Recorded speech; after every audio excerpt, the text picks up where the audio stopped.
வழக்கம் போல் பிக் பாஸில் அந்த அளவுக்கு ஒன்றும் இல்லைன்ற மாதிரி ஆகிப்போச்சு. என்னென்னா பிக் பாஸில் போன வாரம் நடந்த சம்பவங்களை பற்றி பயங்கரமாக திட்டினார், பேசினார், எல்லாம் பண்ணார்.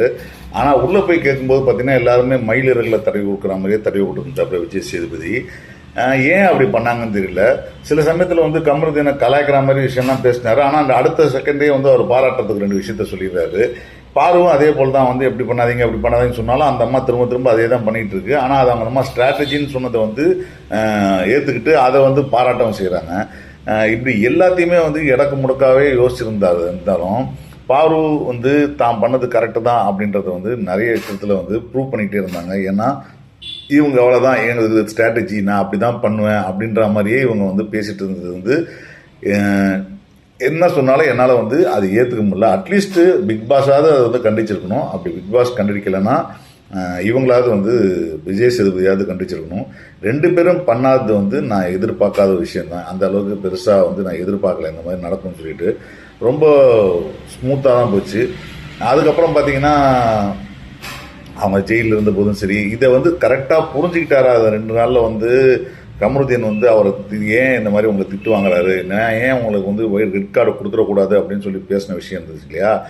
அது அவர் கரெக்டாகவே புரிஞ்சிக்க விரும்பலையா, இல்லை புரிஞ்சிக்க வேணான்னு புரிஞ்சுக்கிட்டே வேணுன்ட்டே அதை நம்மளை இன்னும் ரிபலாக காட்டிக்கலாம் அப்படின்னு சொல்லி முயற்சி பண்ணுறான்னு தெரில. ஸோ அப்படியான விஷயங்கள் மட்டும் இல்லாமல் யாரை டிபெண்ட் பண்ணிட்டு இருக்கான்ற விஷயத்தில் கமருதீனும் பார்வதியும் பற்றி மாற்றி நிறைய பேர் பேசினாங்க. எல்லோரும் மொத்தமாக கம்ப்ளைண்ட் பண்ணாங்க. அப்போ கூட அவர் புரிஞ்சுக்கிட்டாரான்னு தெரியல. அவர் திரும்பவும் அதே போல தான் இருக்கார். இந்த எவிக்ஷன் ப்ராசஸில் ஒவ்வொருத்தராக இவர் போவார் அவர் போவார்னு சொல்லிட்டு பார்த்துட்டு இருந்த போது இந்த எவிக்ஷன் ப்ராசஸில் நிச்சயமாக நான் எதிர்பார்க்காத ஒரு விஷயம் ஆதிரியோட எவிக்ஷன். ஆதிரி எவிக்ஷன் போனதுக்கான காரணம் எனக்கு தெரிஞ்சு அவங்களோட லவ் மூடு தான் தோணுது. இது கொஞ்சம் ஓவராக போதும், அதை கொஞ்சம் போன வாரம் நிறைய விமர்சிக்கப்பட்டது அவங்களுடைய ஆட்டிடியூடு. ஸோ அதனால் இது ஓவராக போகுதுன்ற பயத்தில் தான் இதை முடிச்சிட்டாங்களோன்னு எனக்கு தோணுது. அவங்கள அனுப்பிச்சு அதுக்கேற்றாப்புல வெளியில் அவங்க பேசின விஷயம் இருக்கு இல்லையா? என்னை விட மோசமானவங்க, தகுதி இல்லாதவங்க உள்ளே இருக்காங்க, ஆனால் என்னை வெளியே அமைச்சதுக்கு என்னை நீங்கள் புரிஞ்சிக்காததுக்கு காரணம்னு சொன்னாங்க. நிச்சயமாக அந்த வார்த்தையில் ஒரு உண்மை இருக்குது தான் சொன்னேன் நான். ஏன்னா நிச்சயமாக இங்கே வெளியில் போகிறதுக்கு நிறைய பேர் இருக்காங்கங்க, விளங்காதவர்களுக்கு நிறைய பேர் இருக்காங்க. அதே போல் பாடி ஷேமிங் பண்ணுறதுல வினோத்தும் கமருதீனும் ரொம்ப அநியாயம் பண்ணுறாங்க.